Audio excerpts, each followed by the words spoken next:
Boa tarde, nesse dia dramático em que os trabalhadores, os militantes sindicais, os movimentos sociais estão concentrados no Sindicato dos Metalúrgicos do ABC, esperando o desfecho do pedido de prisão de Sérgio Moro, uma prisão arbitrária, fora de qualquer padrão, do presidente Lula. Nós estamos aqui nos estúdios da TV 247 para conversar com o professor Pedro Serrano, um dos grandes constitucionalistas do país, um dos grandes estudiosos daquele processo de estado de exceção que o país vem vivendo, que é uma maneira de tentar explicar, entender esses fenômenos de golpe de Estado que ocorrem na América Latina e ocorrem em outros lugares.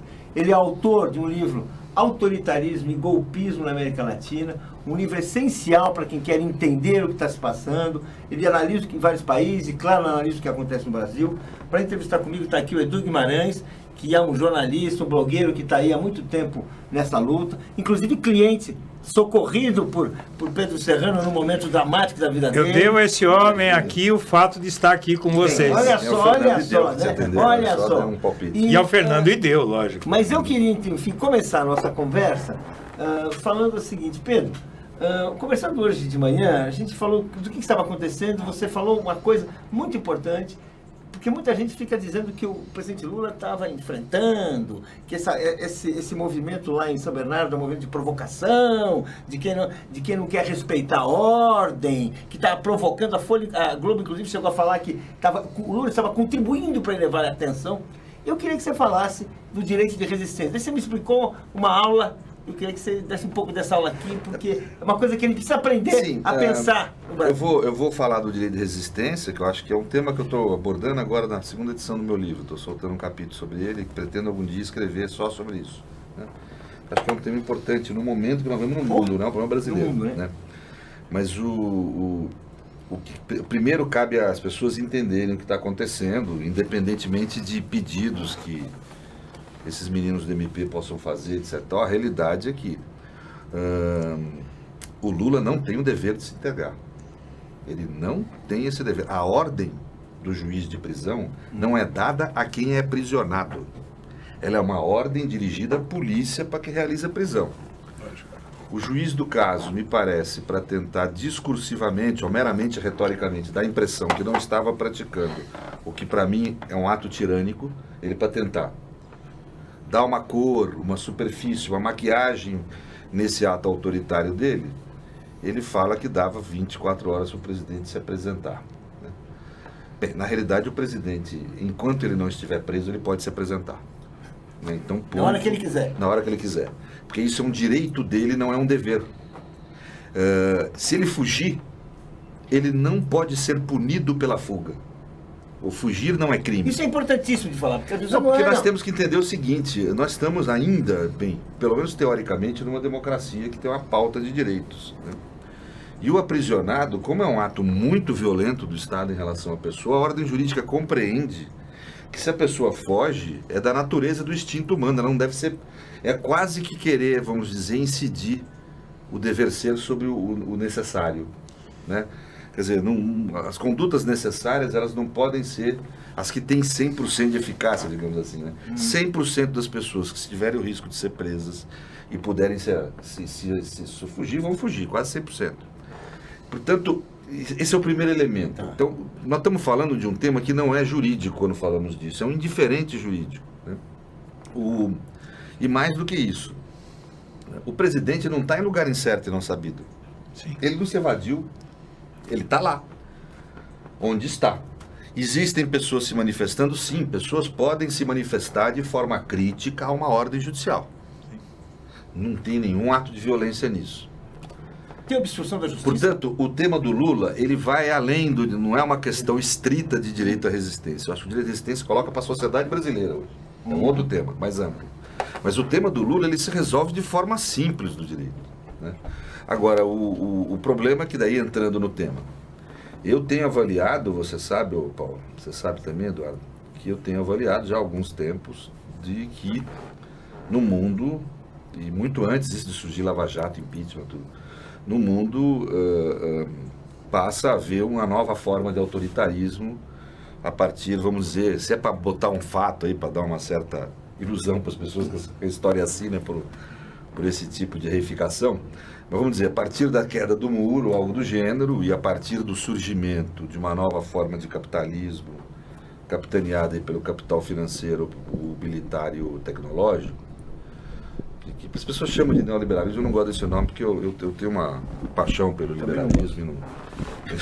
acho que você gosta é uma do liberalismo, né? Isso não tem nada a ver com o neoliberalismo, não tem nada a ver com isso, é verdade. Então, exatamente o que estão falando, que chamam desse nome, é um novo modelo em que parece que há sempre houve uma tensão entre liberalismo econômico e político, sempre houve, entre democracia e mercado, sempre houve uma certa tensão. Mas havia, vamos dizer, tipo casamento, uma convivência que tem suas brigas, mas que convivia. E parece que esse casamento está sofrendo um divórcio agora, né? Quer dizer, a essência é isso. Em nível mundial. Mundial. Nós temos a produção pelo Estado, em todo o mundo, de medidas de exceção. O que quer dizer isso? Durante o século XX nós tivemos ditaduras, ou bonapartismos no fim do século XIX, ou nazifascismo no começo do século XX. São as três formas do que nós podemos chamar de estado de exceção. Nós tivemos estados de exceção, governos de exceção, com a universalização da democracia, com a tragédia que foi a Segunda Guerra Mundial, que exige a produção de constituições rígidas e da Declaração de Direitos Humanos. Com todo esse caldo cultural, essa nova forma de autoritarismo não teve condição de se colocar como um retorno à ideia de ditadura. Então foi construindo uma outra forma de autoritarismo, a meu ver, mais evoluída no sentido de mais eficaz, mais tirânica, mais precisa e mais difícil de combater, que são o que eu chamo de medidas de exceção no interior da democracia. O que eu observei é que, no primeiro mundo, essas medidas de exceção têm uma forma, eu diria, mais clássica, porque são medidas, às vezes aprovadas pelo legislativo, mas onde o agente, o soberano que instaura e gera exceção, é o executivo. Essa é a primeira característica. A segunda, a criação, para poder exercer essas medidas de exceção, de um regime jurídico especial, que é voltado à segurança nacional. O inimigo, e a exceção sempre pressupõe a construção da figura do inimigo a combater, que é o ser que é desprovido da sua condição humana no sentido jurídico e político da expressão, ou seja, dos direitos essenciais que qualquer ser humano tem. Lá o inimigo é o estrangeiro, é o terrorista, é o muçulmano. Esse é o inimigo a combater, né? Que é o inimigo estranho, estrangeiro, fora do povo local.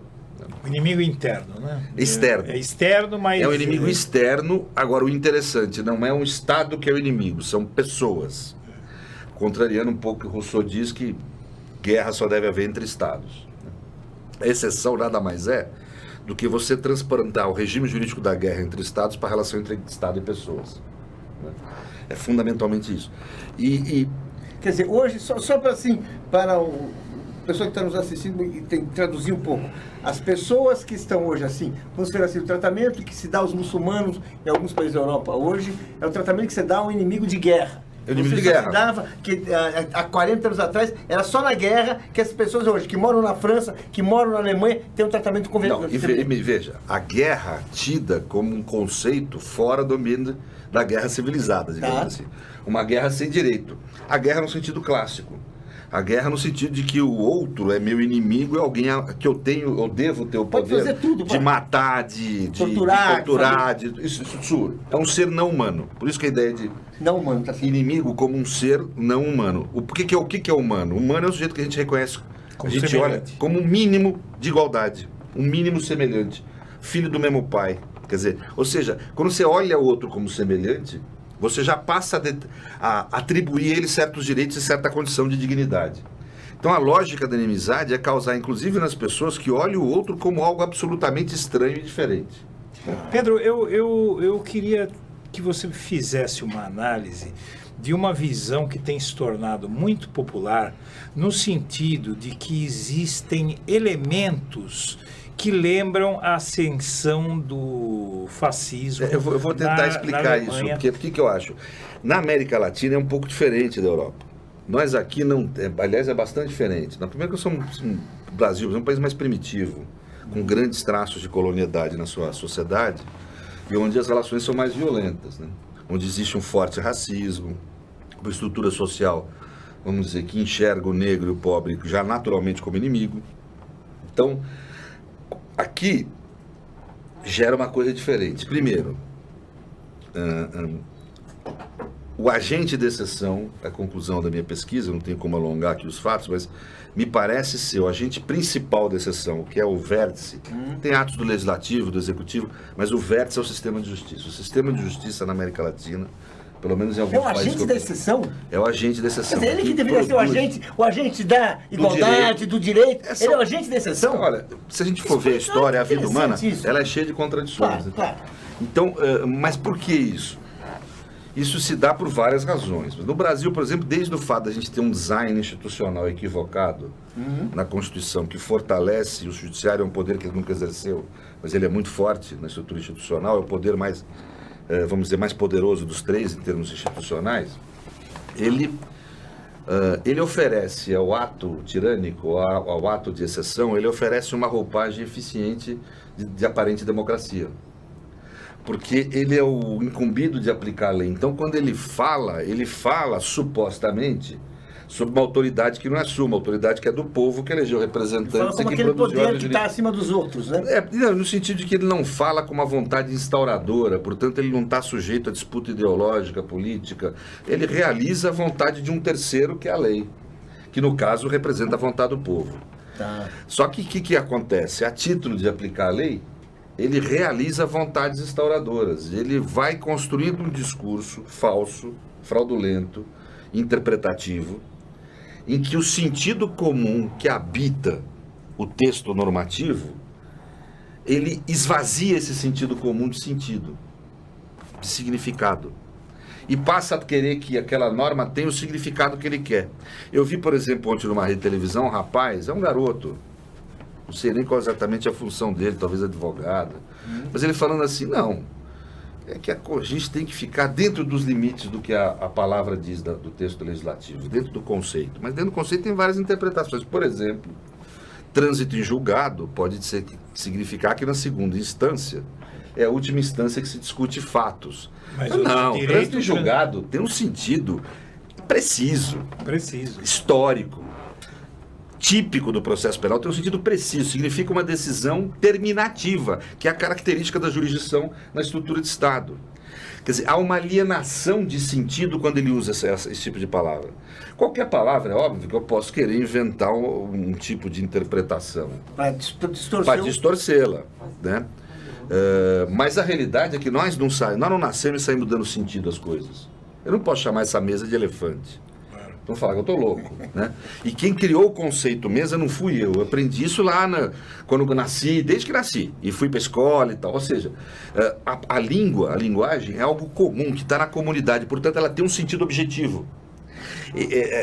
Ela tem uma margem de subjetividade, mas ela tem um sentido objetivo. Tem uma pergunta, Pedro, que eu vou te fazer, que eu acho que resume bem o que nós estamos falando. Existe chance de o ex-presidente Lula ser absolvido no STJ ou no STF? Porque se essa chance existe, ele não pode ser considerado culpado. Não, claro. Mas isso é evidente, mas é por isso que você fala do trânsito julgado como não podendo caber mais recursos. Mas o que eu estou querendo dizer, só estou querendo usar isso como exemplo para falar que esse é o mecanismo linguístico pelo qual você realiza o quê? Um esvaziamento dos direitos. O que John Locke falava quando isso ocorria? Locke é o sujeito que primeiro articulou, não foi o primeiro, os primeiros foram os ibéricos, depois foram, vamos dizer, os calvinistas, em especial os calvinistas franceses, que articularam a ideia de um conjunto de direitos. E tanto os calvinistas quanto Locke falavam, você tem mesmo um conjunto de direitos que eles chamavam de naturais. Locke usava muitas vezes a expressão propriedades. E ele falava assim, quando esses direitos, o soberano não observa eles de forma contumaz, o que quer dizer aí a contumácia, a presença? É óbvio que você tem um modelo ideal de Estado de Direito e de direito, na hora que você vai aplicar na prática por um monte de gente, por um conjunto de homens, vão sofrer disfunções. Você vai ter ocasionalmente injustiças, não observação de direitos. A gente sempre vai procurar corrigir isso, mas é da nossa natureza humana. Agora, quando você passa a ter essa observância de direitos de forma constante, você passa a ter o que ele chama de tirania. Quando você não observa os direitos de uma maneira contumaz. Né? Contumaz, é constante, assim, sempre presente. Quando você passa a ter uma visão de mundo como autoridade que não incorpora uma visão a proteção desses direitos. Isso implica num ato tirânico. E daí diz ele, o ato tirânico é uma situação excepcional. Ele não usa essa expressão, Locke pensou isso há 500 anos atrás. Só estou usando ele como referência. Vários autores pensaram isso que eu estou falando aqui, diversos. Outro dia um amigo meu, Márcio Sotelo, até me alertou, até São Tomás de Aquino falava um pouco disso, é verdade. Então, porque é da essência da ideia de direitos. Você tem um sistema de direitos, você quer que ele seja realizado. E se o cara não realiza? O incumbido de ter lealdade com a Constituição, a ela é desleal. O que acontece? Então, você tem que ter um direito de resistência das pessoas, uma situação excepcional, fora do normal.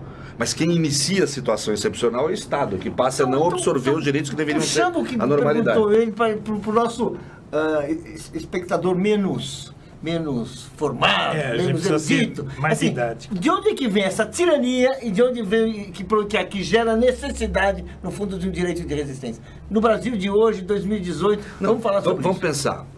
Eu estou indo com calma, exatamente para as pessoas entenderem. Isso é pensado lá no começo, quando inicia a ideia de democracia, direitos, liberalismo e tal.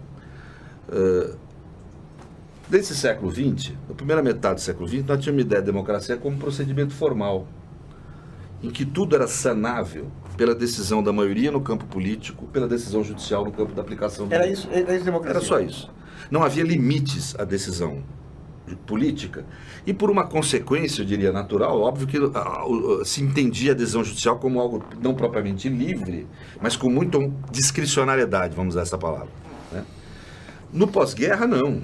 Porque se acreditava o quê? Que a soberania popular era a forma mais civilizada de você gerir a vida comum.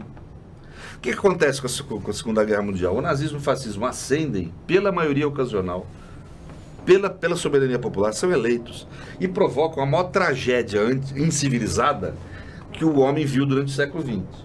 Peço licença a você para lhe fazer uma pergunta. Você vê alguns elementos dessa ascensão do fascismo na Europa dos anos 1920? Sim, nós vamos ter que entender o porquê, como é que ocorre essa reprodução. Não adianta, se eu falar aqui que é reprodução, qualquer um pode impugnar, não, é um momento de história diferente, é coisa diferente. Tem que entender a estrutura para poder entender. Primeiro, veja, você do pós-guerra, como você passa a ter uma incivilidade intensa produzida pela soberania popular, que era algo inimaginável. Quer dizer, a soberania popular passa a precisar de a gente pensar certos contrapesos, certos limites. Porque ela em função do nazismo e do fascismo, mostraram que... O que foi o nazismo e o fascismo? Uma grande quantidade de pessoas, a maioria da sociedade, adere a uma onda autoritária que levou ao genocídio de 6 milhões de pessoas. Isso está sempre presente no autoritarismo que a gente vê, sempre uma onda de opinião e de afetos, em que as pessoas são tomadas, né? Não tenho tempo de alongar aqui, mas no pós-guerra, para evitar isso, o que se faz? Vamos pegar os valores que fazem parte da vida civilizada, que, grosso modo, é a vida democrática liberal, e vamos traduzir isso em direitos. Então vem a Declaração de Direitos Humanos, e nos países da Europa passam a ver esse fenômeno que são as constituições rígidas. Eles pegam esses direitos e põem num patamar superior às outras leis e qualquer decisão do Estado. Querendo dizer o seguinte, a decisão política não é mais livre.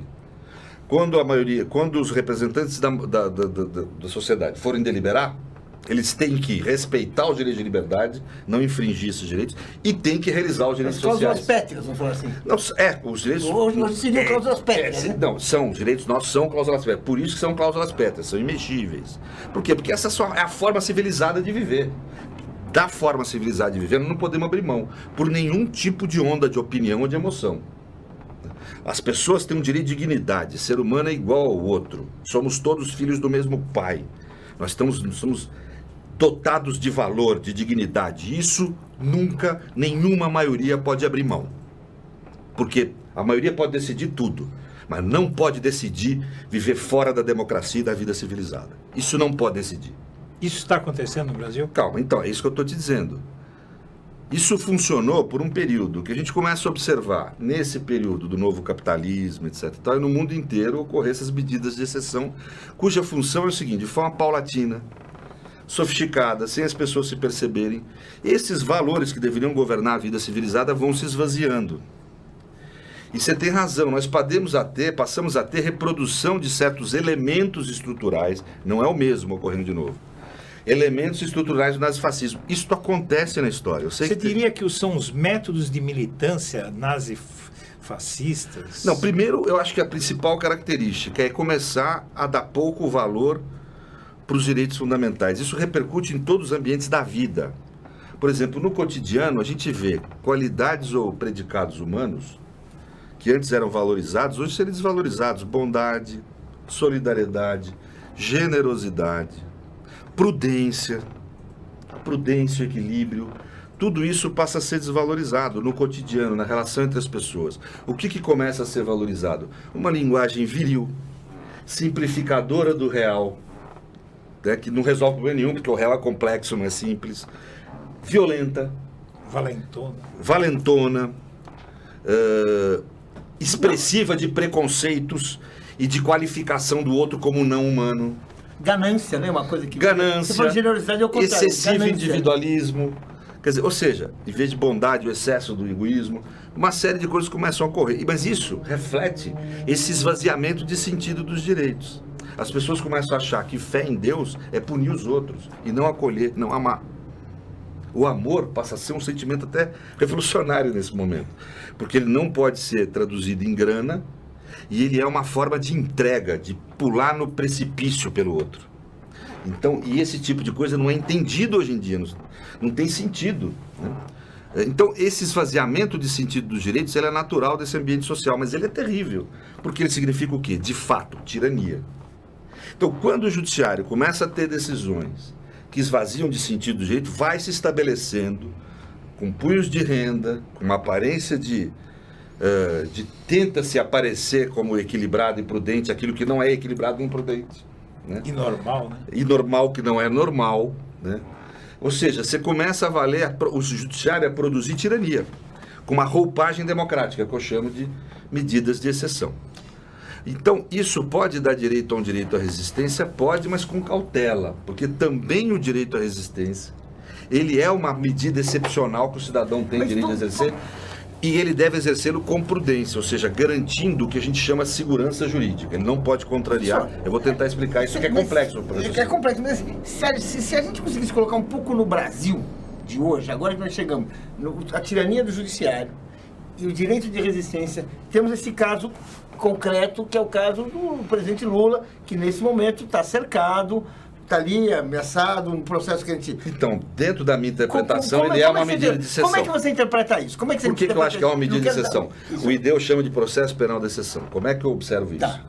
Por uma série de condutas em que a leitura feita pela mídia, que empodera a ralé, depois eu posso explicar esse conceito, é reificada, ou seja, eles interpretam esses fatos isoladamente, só que na realidade é um processo, não é um fato isolado, né? E você observa uma contumácia, uma presença contínua de atos que esvaziam de sentido direito e do uso do processo só como uma maquiagem para ter um conteúdo de pura persecução política.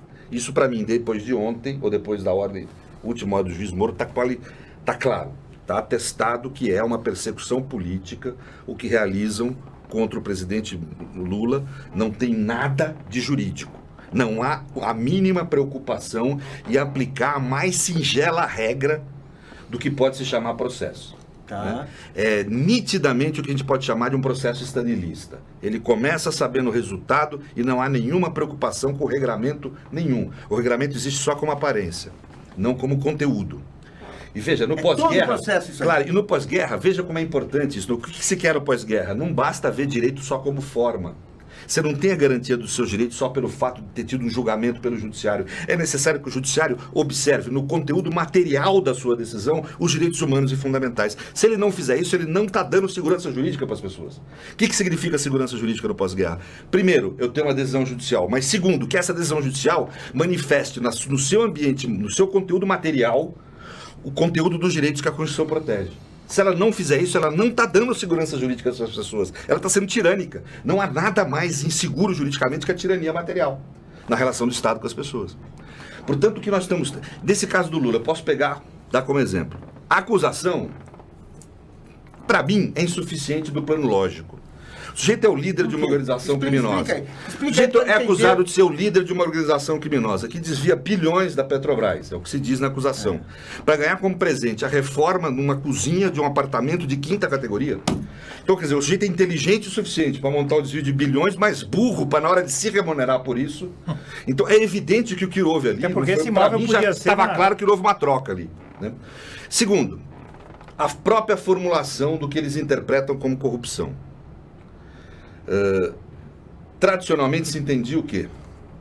Corrupção é uma relação a dois. Ele é um crime que não se pratica sozinho. Não pode, né?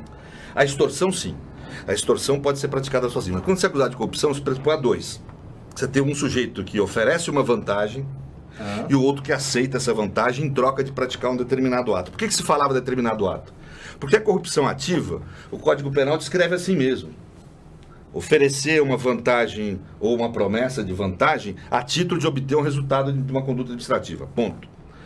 Agora, o Código Penal, até por uma imprecisão, ele não fala assim na corrupção passiva. Ele fala...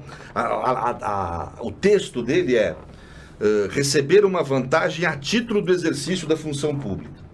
Como é que se interpretava? De uma forma lógica, sistema e vamos dizer, que reduza o sentido das, vamos dizer, amplitude de condutas que podem caber dentro dessa norma, a interpretação restritiva que se deve ter no direito penal. Portanto, se entendia que tanto a ativa quanto a passiva necessitaria, vamos dizer, de ser uma troca, de uma vantagem, uma promessa de vantagem por uma conduta administrativa específica. Chamado... Ato administrativo. De ofício. Isso, de ofício e tal. Tudo bem. Isso eles acabaram dispensando nesse processo. Falaram, não, ato de ofício não é importante. Tudo bem. Por quê? Porque diz a lei que basta o exercício da função Como no pública. julgamento do mensalão. Então, mas, veja, mesmo que você considere que seja o exercício da função pública, tem que haver uma troca. Ou seja, eu tenho que chegar para o sujeito e falar para ele, vou te dar uma ajuda. O cara fala, legal, o que você me faz em troca? Eu falo, eu vou ver durante o cargo. Não Ou então o cara existe fala, isso. me dá uma ajuda aí que eu vou te ajudar enquanto eu estiver no cargo. Tem que haver uma conversa. Tem que haver uma comunicação, tem que haver uma articulação entre duas pessoas. Isso nem de perto se prova no processo e nem se preocupe em provar. Não diz o processo... Então, calma, deixa eu terminar. Então, não se prova nem essa concepção mais equivocada, elementar que eles têm. Não se prova. Mas pior do que não se provar daí. Aí começam a se construir teorias fraudulentas do direito para tentar, com essas teorias, substituir a prova. Exatamente, explica isso, isso é muito importante. Mas aceitando qualquer coisa como prova. Eu vou dizer o seguinte, vocês vieram lá, o Léo falou, primeiro, o depoimento do Léo não é nada. Ele é corréu, não vale nada. Ele não é testemunho. Ele não dá aquele depoimento sob obrigação de dizer a verdade. Ele quer se salvar, né? Ao contrário, Ele quer se salvar. ele quer... E como é que é o mecanismo de salva? Todo mundo sabe, quer dizer, que você tinha que apresentar crimes graves e apresentar provas. De alguns ele apresenta a prova, de outros não. Desse ele não apresentou. Né? Pedro, você está falando do Léo Pinheiro, o diretor da OAS. Diretor da OAS. Só para o pessoal acompanhar. Então, esse sujeito, ele veio e imputou ao Lula... Ele, aliás, não imputou nada. Ele falou que houve e tal. E quando perguntam para ele... Se houve alguma conversa no sentido de praticar ou fazer alguma coisa, não houve conversa, mas estava intuído. Estava subentendido. Você tem que provar o intuído. É difícil provar? É difícil mesmo, porque você tem que tomar cuidado para prender as pessoas. Quer dizer, então, quer dizer, o difícil provar não é motivo para você não ter prova. O difícil provar é que é difícil provar. Né? Quer dizer, se o sujeito for um corrupto, quanto mais, como a gente sabe de mil histórias aí, o cara não tem vergonha de falar, não. Né? Aliás, é muito negociado isso. Teve gente gravada aí negociando coisa. Né? Quer dizer, então o mundo não é assim. Quer dizer, se o sujeito não foi provado que ele conversou, é porque provavelmente não houve conversa mesmo. Então, e não havendo a conversa, não é crime. Aí você fala, o cara recebeu uma vantagem, uma cozinha. Pode ser um presente. Presente não é crime. Você pode falar, é antiético, é ruim, tá, resolve isso na urna. Fala pro povo que ele fez isso, vamos ver o que o povo fala. Agora, isso não é crime. Quer dizer, não é verossímil. Eles falam que é o contrário. Não há outra hipótese verossímil que não de corrupção. Ao contrário, não é verossímil que haver corrupção. O processo não cita contrapartida alguma? Não, mas aí, ele cita a contrapartida, que seria mas o que ele não cita... Não, a contrapartida do dada Lula. pelo Lula. Não. Nenhum ponto. Não. Na acusação falam em 3 processos, 3 contratos de Petrobras. Só que não foi provado nenhuma relação do Lula com esses contratos. O que o Moro faz? Não, então nunca falei que tinha relação com o Petrobras. É a primeira coisa que ele está fazendo julgando esse caso. Porque ele teria Se não tem relação competência. com a Petrobras, tá Ele fora teria da que ter alçada declinado dele. da competência e mandado para outro juiz aqui em São Paulo. E aí, como Mas é que- segundo, quando ele fala que não tem contrato da Petrobras, ele aponta genericamente, atos futuros. Ele pode até ter algum sentido Atos nisso, futuros. mas você tem que provar que houve Atos pelo menos futuros. o diálogo. Que seria atos futuros, mas tem que provar que houve um diálogo, uma promessa de atos futuros. E como é que você faz aí quando a sua... é uma coisa que eu acho assim... Porque senão você vai criminalizar só o mero Mas presente. o Lula foi Não, condenado mas- por atos futuros? Foi? É isso que o doutor No, Pedro isso Serrano, está. professor Pedro Serrano está Não, dizendo não é. aqui. Isso aí está na resposta que o juiz deu ao embargo de declaração da defesa. Por isso que embargo de declaração é um recurso importante. Porque você torna claro, às vezes, o sem sentido da decisão. Agora então explica aí, porque o senhor está falando assim, eu ia perguntar a questão que todo mundo fala, que é o fato do apartamento não ser propriedade do presidente. Isso é uma outra dele discussão. ter sido leiloado, dele ter sido... Isso é uma outra discussão. Se não houve, se não é Nem propriedade... isso, quer dizer, não é ele- isso. Pois não, é. Ele não teria recebido vantagem alguma. Pois é. Mas o jatador de barato que recebeu, vamos dizer que está lá no nome do Lula na escritura, não está. Mesmo assim, teria que... O apartamento, aliás, não está em questão. Pois é. Não é o apartamento que seria vantagem, seria a reforma. O apartamento era dele mesmo. Ele foi lá... Dele não. Ele tinha a possibilidade de ser Pode dono. ter, mas aquele apartamento do triplex ele não tinha. Não tinha. O Nunca que teve. se coloca como vantagem seria a tal da reforma da cozinha lá. Então, é isso que seria vantagem. Agora, essa vantagem, veja, primeiro que ela é diminuta em relação ao que seria o suposto benefício, que é incongruente. Mas segundo, que não há prova de que houve promessa de nada em troco daquilo. E pelo pouco valor, o que te diz assim, a intuição imediata do fato é que é um presente. É muito grave. É um presente, não é uma corrupção. Então, isso aí já é um processo. O processo penal no mérito contra o Lula é muito fraco. Eu diria que é quase ridículo.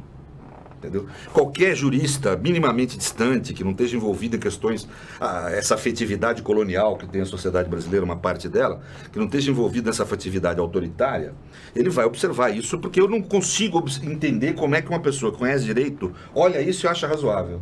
Não há razoabilidade, só se ele estiver muito movido por razões ideológicas, como eu acho que o juiz está e o promotor, nesse caso, está também. Ideológicas ou políticas? Ideológicas, eu acho que não é só político, acho que as pessoas acham que tem uma condição superior moral ao resto da sociedade e que tem condição de purificar essa sociedade. E a missão, né, inclusive. É claro, e a missão, é como Weber fala dos estamentos, eles acham isso mesmo, eles julgam os outros com muita rigor, agora a si mesmo se julgam com uma certa tolerância. Você vê que a questão do auxílio moradia é visto... Não, aí... Mas o foco só não peraí, opa, Ou seja, opa, então, né? quer dizer, a visão moral vale para os outros. Então, quando o sujeito se acha superior moralmente aos outros, é o tipo mais perigoso humano que eu acho que existe para a coletividade, né? Isso já Platão falava na República, né? Depois eu conto a história se quiser. Mas esse tipo é o mais perigoso para qualquer vida democrática e livre, né? Quando ele se acha superior moralmente, ele se acha na condição de purificar os outros. Que o entendimento dele é necessariamente o mais correto. Isso é um pouco de lorota isso, Pedro. Entendeu? Isso não é um pouco de lorota desses caras, porque... Não, na eu verdade, acho que é esse o fenômeno histórico que se observa e na Aécio reprodução. Neves e não sei o que, toda a camarilha do outro lado que não é incomodada em... É porque, veja, nada é só... É como eu te falo. O Weber, eu acho que ele é preciso nisso, quer dizer... O estamento, ele se acha superior moralmente ao resto da sociedade e tem tolerância em relação a si. Essa tolerância em relação a si Se vai espraia sendo pros arrumado. amigos. Vai chegando pros Não, amigos, quanto mais perto ou semelhante a quem compõe um estamento for a pessoa, mais tolerante vai a Por tolerância exemplo, vai o havendo. Alckmin é da minha turma, então ele... Não, é turma social, todo mundo rico aí, todo mundo branco. Entendeu? Todo mundo estudou em excelentes universidades, ganha um salário que a gente sabe qual que é. Quem tiver vida semelhante a isso vai ser tratado com mais tolerância. A não ser que seja alguém que contraria as ideias. Né? Paulo, eu só quero dizer uma coisa, é o seguinte, tem um assunto aqui que eu acho muito importante e que tá me deixando exasperado porque não está sendo tocado nesse assunto. Eu não sei se você acompanhou uma reportagem de ontem do jornal Estado de São Paulo falando sobre uma entrevista coletiva do Comitê de Direitos Humanos da ONU no dia anterior, foi publicada ontem, sobre a avaliação do caso Lula. O Estadão fez uma reportagem caudalosa, grande e escondeu a reportagem, por isso que muita gente eu acho que não leu. Vocês leram essa reportagem? Não. Não. Muito bem. Essa reportagem, ela diz que um dos 18 peritos do Comitê de Direitos Humanos da ONU, ele deu essa palestra essa coletiva em São Paulo, e, para resumir, ele fez uma revelação que ninguém sabia, que está havendo um embate entre a defesa do Lula e o Estado brasileiro, o governo Temer, no caso, onde o Lula diz que não há mais possibilidade de recurso nenhum à justiça brasileira, porque ele não vai ganhar nada na justiça brasileira, e o governo brasileiro dizendo que não, que está tudo uma maravilha, que está tudo sendo respeitado. Esse é um dos pontos que explicaria o atraso de 2 anos na apreciação do caso, porque eles não conseguem dirimir isso aí. Aí, no mesmo momento, nessa entrevista, esse perito do Comitê de Direitos Humanos da ONU disse que a ONU está muito preocupada, ficou muito preocupada com o atentado à bala ao Lula e muito preocupada com a declaração... Posso fazer um pedido? Deixa eu terminar de explicar para as pessoas o processo, porque senão a gente... o que ninguém está falando aqui é isso. Exatamente. Na sociedade agora, o que eu vejo assim, nenhuma rede de televisão, ninguém está falando é isso. Sim. Então você tem, veja, esses problemas que são questionáveis, pelo menos, no ambiente do processo do campo material. Você teve uma série de sinais estranhos durante o processo. O presidente do tribunal já falando que... adiantando condenação antes de ter sido julgamento. O prazo do recurso que foi muito sintético. Né? Você tem uma série de coisas que são aparência de... O Supremo Tribunal Federal, o voto de Minerva lá, numa competição que eu acho... Primeiro, o Supremo muito pressionado, dono de rede de televisão indo pressionar as pessoas lá. Militar ameaçando de dar golpe subliminarmente, se não decidir da forma que ele quer, achando, olha como se acha superior moralmente. O Supremo tem que decidir do jeito que eu quero, porque eu que sou o dono do que é certo e que é errado. Não é a Constituição, né? Não são os valores da civilização. São eu sou superior, o ser humano superior. A palavra príncipe vem daí. É o primeiro cidadão. A ONU criticou isso. A ONU criticou isso. Mas eu estou te dizendo assim, isso tudo mostra o quê? Um Supremo não independente. Vamos ser objetivo. Ninguém respeitou a independência do Supremo. Aliás, houve lobby dos dois lados, que ele virou um foco de lobby. Ninguém fala isso na mídia. O judiciário pode ter lobby, o judiciário tem advogado para ir lá e falar. Em favor de... Tem promotor, tem procurador, tem Ministério Público para ir lá falar no outro sentido. Pronto. O judiciário tem que ser respeitado. Tem que se respeitar, não devia ser televisionado como foi. Né? Quer dizer, o judiciário tem que ter, ele significa para a sociedade a representação da ideia de prudência. E o que manifesta essa virtude da prudência? Os direitos. Antes de condenar alguém, deixa eu ouvir ele. Eu não vou ir pela imagem, pelo que fala a turba, eu não vou querer ser simpático à turba, eu vou querer aqui aplicar esses direitos e esse modo civilizado de existir. E não foi isso que a gente viu lá. Mas tudo bem, mas o voto de Minerva, que é o chamado voto de Minerva, que é a da Rosa Weber, ela demonstra, para mim, está claramente pressionada. Porque ela vai fundamentando, você não sabe, ficou uma incitação imensa. O que essa mulher vai decidir? Ela não dá dica do que vai decidir. No fim, a decisão dela é contraditória. Eu, no mérito, acho que tem razão. Ele deu a entender claramente. Claro. Eu interpreto de acordo que tem que haver trânsito julgado, segundo a nossa Constituição, mas por causa da colegialidade, o que é um argumento meio sem sentido, porque ali estava reunido o colegiado. O próprio colegiado pode mudar o seu... Então, aliás, o colegiado chamou aquilo para ver se ia mudar. Até no sistema de precedentes, é normal isso nos Estados Unidos. Quer dizer, mas você viu que o precedente obriga as cortes inferiores, não a própria corte. Você viu o comentário do Lewandowski? Que ele disse, então, mas se dessa forma nós não vamos mudar nunca. Nunca uma jurisprudência. Então, mas tudo bem. Então, isso já foi um negócio que, para mim, já é mais um problema. Aí, o pior. O julgamento termina às 2 da manhã, antes dele ser publicado, dele ser escrito. O julgamento não está escrito. O que vale é o escrito, não é o que a gente vê na TV. Manda-se prender a pessoa. Sem terminar também... Esse julgamento. Isso, sem terminar também, vamos dizer, o fim da jurisdição de segundo grau, ou seja, os recursos que ali caberiam. E é feito com uma pressa que me impressiona, quer dizer, assim, você tem o julgamento até 2 da manhã, de manhã estava pronta a ordem, porque não tem lógica não estar pronta, né? Portanto, sinceramente, quer dizer, isso demonstra o quê? Uma ausência de prudência usada à violência estatal. Mas mais do que isso, como não foi publicada, como nada aí estava escrito no Supremo, como nada foi publicado, disse a defesa de Lula na televisão, que eu creio que seja verdade, que eles não foram nem intimados da primeira decisão de embargo. Exatamente. Quer dizer, não se completou-se. Como esse ciclo formal não se completou, o tempo formal, o ato de prisão, ele não é inválido só, ele é inexistente. Celso Antônio apontava isso nos atos administrativos, vale para qualquer ato público. O ato que não completa o seu ciclo formal de aperfeiçoamento, ele não é um ato existente. Ele é inexistente. Na prática, isso quer dizer que ele Ele devia não ignorar, existe. devia ser Não, ignorado. a rigor devia ser isso. Mas você não pode Quer dizer, ignorar, porque a polícia vai lá te bater a porta. Isso, Aí, então calma, mas- deixa eu explicar isso, explica aí. porque você tem que ter calma, porque senão não consegue entender, né? Mas vamos lá. Então, isso é um ato inexistente, mas tudo bem, vamos dizer que seja um ato ilegal ou que tivesse validade. O Lula tem direito a resistir, ele não precisa usar do direito à resistência.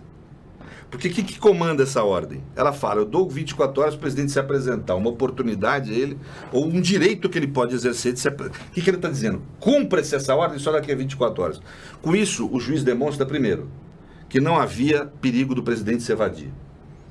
Porque se houvesse, ele teria talvez até em caráter Correr. Então, não havia motivo real para correr. Tá. Nenhum motivo concreto. Então, teria que observar o regramento formal. Segundo, ele diz que o tal do embargos de segundo grau, ele, o juiz que decide, que dá ordem, não seria seria um embargo protelatório. Ora, não é ele que conhece. Patologia protelatória, ele chama. Mas não é ele que conhece esses embargos. Como é que ele vai saber? O embargo não foi proposto para ele saber que é protelatório, primeiro. Segundo, não é ele que julga, é o tribunal. Então, para ele, a opinião dele, se ele acha protelatório ou não, é o problema dele. E como que ele julga algo protelatório, inclusive antes de ser proposto? Mostra muito uma predisposição, quer dizer, a parcialidade do juiz o tempo inteiro teve contumazmente presente. Inclusive, em especial nesse momento. Quer dizer, é um ato muito grave, porque ele deixa claro a forma como ele foge da rotina, a forma como ele foge da lógica processual mostra claramente a intenção de perseguir, aprisionar logo. O que se quis evitar aí? Não a resistência física, não a resistência ilegal, não a resistência violenta, a resistência legítima. Evitar que o Lula recorresse, evitar que o Lula procurasse mudar a decisão dentro do judiciário. Se procurou, em suma, se agiu como juízo de exceção, negando a jurisdição ao presidente. E a qualquer pessoa, não a um líder popular. Alguém que representa uma parcela dessa sociedade. É claro que há uma grande intenção de muita gente de persegui-lo politicamente. Isso não é ocasional. Quando você observa o que é o desvio de poder, que é uma das grandes características, a meu ver, da exceção, ele não é algo percebido, porque ele é uma fraude. A pessoa diz que está praticando. O processo está ilícito. Estou fazendo aqui um processo regular, mas no fundo eu não estou fazendo, é uma fraude. As pessoas confessaram. Se confessavam, inclusive. Tal. Ou seja, você. A lógica da exceção, da medida de exceção, é uma fraude mesmo. Então é evidente que você não vai revelar ele explicitamente. Ninguém vai assinar embaixo que estou praticando um ato tirânico. Toda tirania se esconde. Né? Mas os sinais são dados. Na hora que age dessa forma, para mim, foi o principal sinal em todo esse processo de que há ali uma clara, evidente, taxativa persecução política ao presidente. O presidente pode reagir violentamente a isso? Não. Nem assim a democracia permite a reação violenta. Explica também. Porque o direito de resistência violento, ele só se apresenta quando há um fechamento do sistema. Faça uma tirania total, onde você não pode se queixar, onde você não pode reclamar, onde você não pode agir pacificamente e ao mesmo tempo resistir. Então, por isso é que as constituições modernas foram incorporando elementos do direito de resistência como direitos formais, declarados. Por exemplo, o direito à livre expressão do pensamento. O direito à livre expressão do pensamento vem com origem no direito a resistir à tirania. Esse é que é o sentido dele. Então, o Lula pode, primeiro, se manifestar, criticar, declarar. Só que o problema é, como mandam aprisionar ele logo, retiram dele... Ele vai tirar o direito de continuar de se manifestar. Pois é. E ao tirar o direito de manifestar, o que ele pode fazer? Ele pode reagir violentamente? Não, porque não há um fechamento total do sistema. Né? O que se pode fazer é o que eu acho, é a lógica da desobediência civil pacífica. Seria... Que é o quê? Um ato político na hora de ser preso, que é o que ele está fazendo. Ele não vai resistir a ser preso porque ele nem tem força para isso. E Lula é um homem pacífico. Lógico. Ele vai ficar lá, venham me prender. Isso por direito, essa desobediência pacífica tem sentido político, não tem sentido jurídico. Por direito, tanto faz. Ele sabe onde ele está, ele não é obrigado a se entregar, ninguém é obrigado a se entregar. Como você fala, tem até o direito de fugir. Tem até, vamos dizer, ele não é que é propriamente direito, é uma situação híbrida. Ele não vai ser punido por fugir. Tá? Né? Estão falando, parece que algum procurador falou em obstaculização à justiça. Não existe esse crime no Brasil. Que se fala em obstaculização e investigação.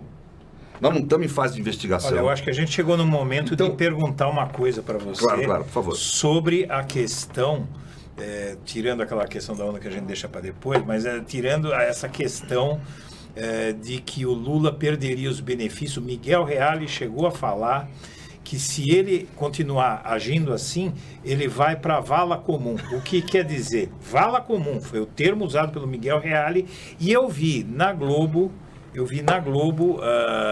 na Globo News, aquela Cristiana Lobo falando justamente que o Lula perderia os benefícios concedidos pelo Moro de uma cela com banheiro, né? E aí sai essa declaração do Reale Júnior, Miguel Reale, dizendo que o Lula iria para a vala comum. Isso é possível? Como é que... Isso tudo é demonstração do desvio de poder de exceção e autoritário que está em voga, da tirania. Porque tem cabimento você ameaçar um sujeito pelo fato de ele cometer um ato que não é ilegal, ele não é obrigado a se entregar, gente. Nem o Moro obriga isso. O Moro não manda ele se entregar, o Moro oferece para ele alternativa. A ordem de prisão é uma ordem para a polícia, quem recebe a ordem é o Estado, não é o cidadão. Quem tem o dever de ir lá prender é o Estado. Ele não tem o dever de se entregar e ele não está fugindo. Ele está no lugar certo, determinado, está todo mundo vendo. Ah, mas tem público em volta, as pessoas podem se manifestar de forma pacífica. Ah, mas eu acho que não vai ser pacífica. Vá à polícia com proteção, com polícia de choque, etc., para poder evitar algum tipo de atrito. Mas o que há nisso de legal? Nada. O que há nisso de constitucional? Nada. Não é desafio isso. Qual é a tese deles, para fazer uma afirmação? Eu acho que é pura tirania. Começa a se construir ideias que vêm do nada, que são autofundamentadas. Não são fundamentadas em nada. Qual que é o fundamento para ele falar isso? Pede para o professor Miguel Reale apontar para todo mundo qual o fundamento jurídico para ele poder afirmar isso. Qual lei que está escrito isso? Não é a noção de que o réu é em princípio culpado e já está devendo. Eles acham uma gentileza isso de ceder um lugar para o Lula. Um banheiro para um ex-presidente. É dever do Estado preservar a segurança de qualquer ex-presidente. E ele não perde essa qualidade de ex-presidente para esse efeito, nem preso. Se o Lula sofrer algum tipo de prejuízo físico à saúde ou à integridade, quem determinou o modo de prisão que não ofereça segurança é corresponsável por isso. Nós precisamos entender isso. O juiz está se preservando quando ele coloca o Lula num lugar que ele sabe seguro, porque esse é o dever dele, em especial face a um ex-presidente, porque diz a lei claramente que o Estado deve prover segurança do ex-presidente. O presidente Fernando Henrique anda com segurança por aí, o Lula também. Porque é natural isso, ele é um homem público, ele está sujeito a sofrer mais agressões que um homem comum. Por razão simples. E ele não perde isso quando vai para a cadeia. Aliás, ao contrário, na cadeia ele está muito mais exposto. Se colocarem o Lula na vala comum e ele sofrer algo, essas pessoas vão ser moralmente corresponsáveis e o juiz que determinar vai ser juridicamente corresponsável pelo que ele sofrer. Isso não tenha dúvida. É dever do juiz, ele não está fazendo por gentileza. Não é uma gentileza que está se fazendo. É um dever dele garantir a segurança do ex-presidente. Em especial, numa ordem judicial que não é definitiva. Você não sabe se o Lula vai ser considerado culpado pelo STJ e pelo STF. Em especial nessa situação. Você pode ter um ex-presidente de forma ilegal morto por estar na vala comum sem ter sido definitivamente considerado culpado. E essa expressão? Olha a tragédia que isso é tirania, gente. E essa expressão? Isso é incompatível com o regime democrático, é incompatível com a moralidade da vida civilizada. Agora, é imoral esse tipo de decisão. E essa expressão vala comum? Isso não tem sentido.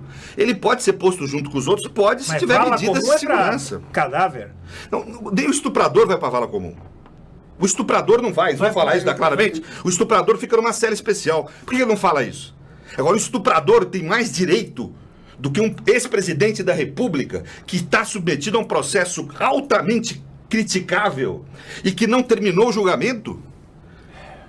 O estuprador tem mais direito que o presidente da República. O que isso que ele está dizendo? É isso que essa elite branca dos jardins, né, que vive de privilégios, está dizendo em relação ao presidente?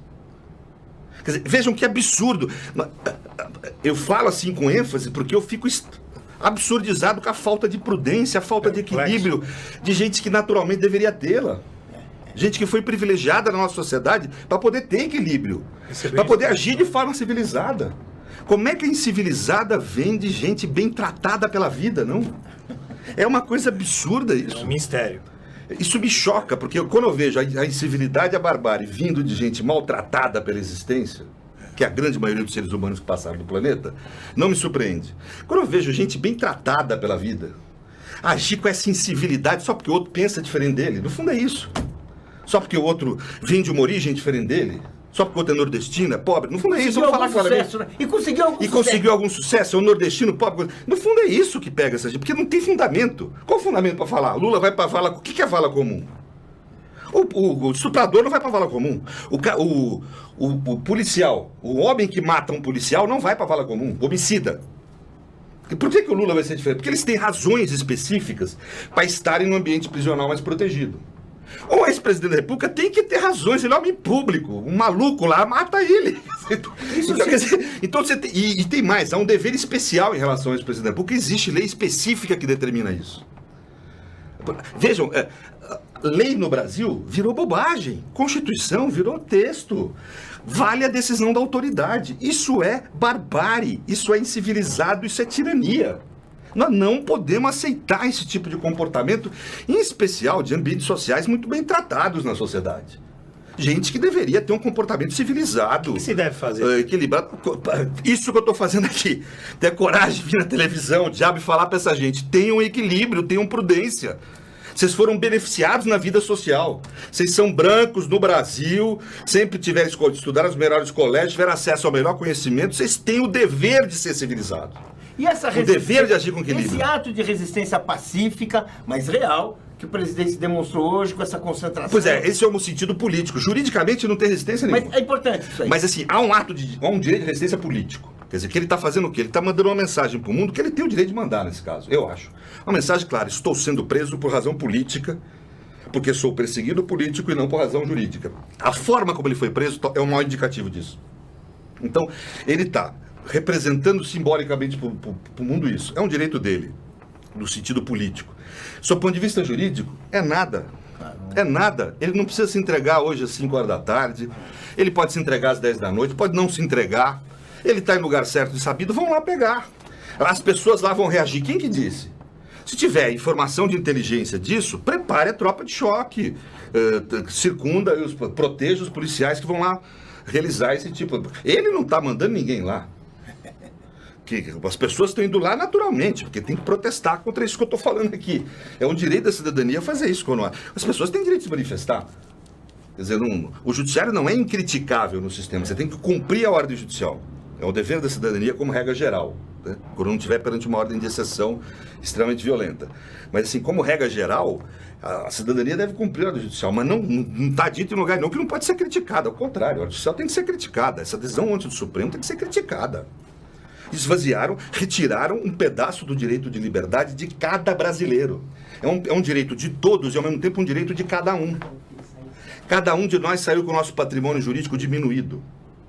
Não há roubo, não há apropriação indevida maior numa sociedade democrática, eu falo isso no plano político, não jurídico, óbvio, né? Do que você esvaziar de sentido uma expressão do Luiz Nascimento lá, que baseado em outro pensador, essa apropriação privada de sentido do que é comum que habita a norma, é você se apropriar de um bem comum.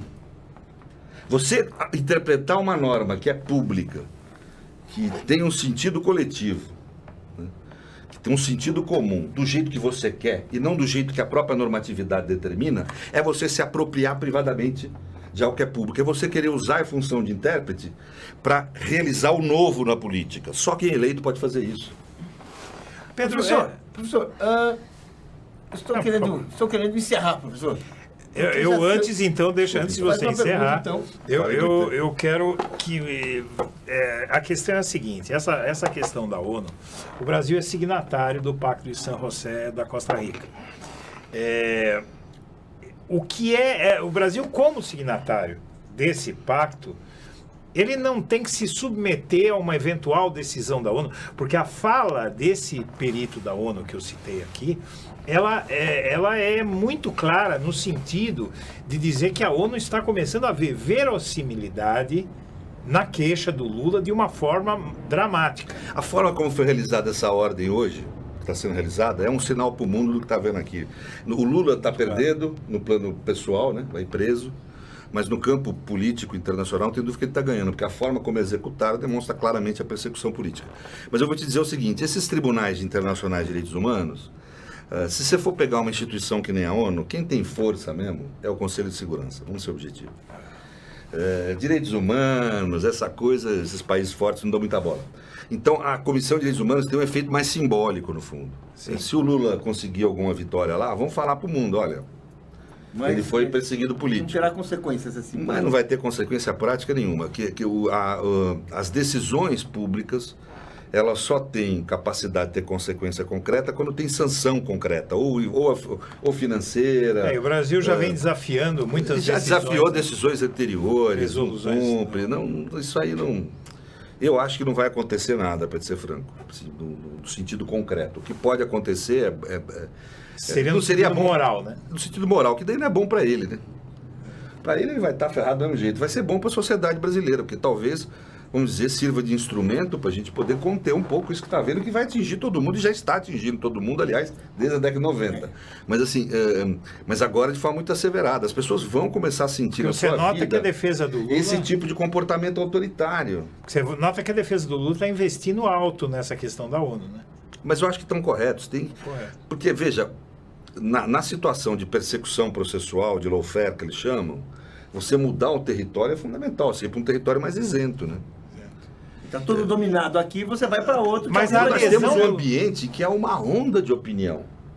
A meu ver, criada artificialmente, mas há uma onda de opinião que não é contra o Lula. É uma onda de opinião contra a política e contra os direitos.